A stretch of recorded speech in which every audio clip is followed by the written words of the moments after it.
President Donald Trump took his first steps Thursday toward fulfilling his vow to dismantle Obamacare, signing an executive order that he says will bring affordable health insurance to millions more people. The order broadly tasks the administration with developing policies to increase health care competition and choice in order to improve the quality of health care and lower prices. However, it could also destabilize Obamacare by siphoning out younger and healthier Americans from the exchanges. The order, Trump said from the Roosevelt Room of the White House, would give millions of Americans with Obamacare relief. It would cost the United States government virtually nothing, and people will have great health care. And when I say people, I mean by the millions and millions. Trump said the measures should have been done a long time ago, and could have been done a long time ago. Specifically, the president is directing the Labor Department to study how to make it easier for small businesses, and possibly individuals, to join together and buy health insurance through nationwide association health plans, a senior administration official said Thursday. The department could give employers in the same industries more flexibility to offer group coverage across state lines, providing them with a broader range of policies at lower rates. Separately, the order would allow consumers to buy short-term policies, which don't have to comply with Obamacare's protections for those with pre-existing conditions. Also, it looks to broaden the ability of employers to give workers money to buy their own coverage through health reimbursement arrangements. The changes could take 6 months or more to take effect, a senior administration official said. Critics, however, worry that the order may free these association health plans from several key Obamacare regulations and from state oversight, allowing them to sell plans with lower premiums but skimpier benefits.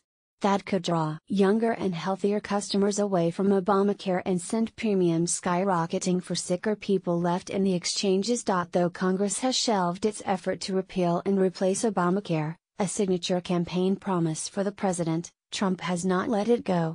While he cannot wipe away the health reform law with the stroke of a pen, Trump can use executive orders to direct agencies to amend guidance and regulations to broaden how the law is implemented. Speaking in the Oval Office earlier this week, Trump previewed unilateral action that he claimed would dramatically improve insurance options for Americans, which he said had been limited by Obamacare.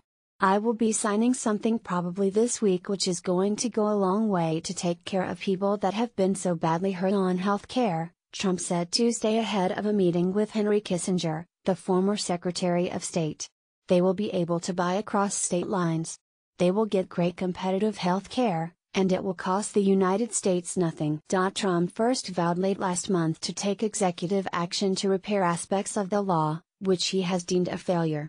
The plan has drawn backing from lawmakers like Senator Rand Paul, the Kentucky Republican who has identified specific reforms that could be made by the president alone. Trump's efforts with congressional Republicans to repeal and replace the Affordable Care Act have floundered after analyses of the GOP replacement plans showed the number of Americans without insurance would increase by more than 20 million people, as compared to current law. Association health plans, which are usually sponsored by trade organizations or interest groups, already exist.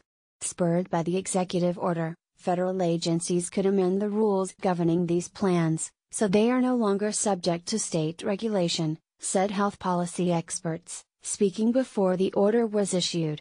Instead, the nationwide plans may come under the same federal oversight as large employer policies. Large group plans do not have to adhere to all of Obamacare's provisions, such as the requirement to provide comprehensive policies that cover prescription drugs, mental health and substance abuse, according to Kevin Lucia, project director at Georgetown University's Health Policy Institute. The switch could also allow association plans to deny coverage to the group or set rates based on the medical history of those in the group, so plans with younger, healthier members could offer lower premiums.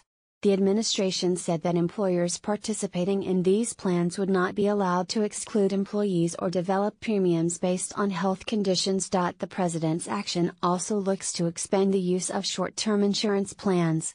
These policies are also not subject to Obamacare regulations, so they can exclude those with pre-existing conditions or base rates on consumers' health background.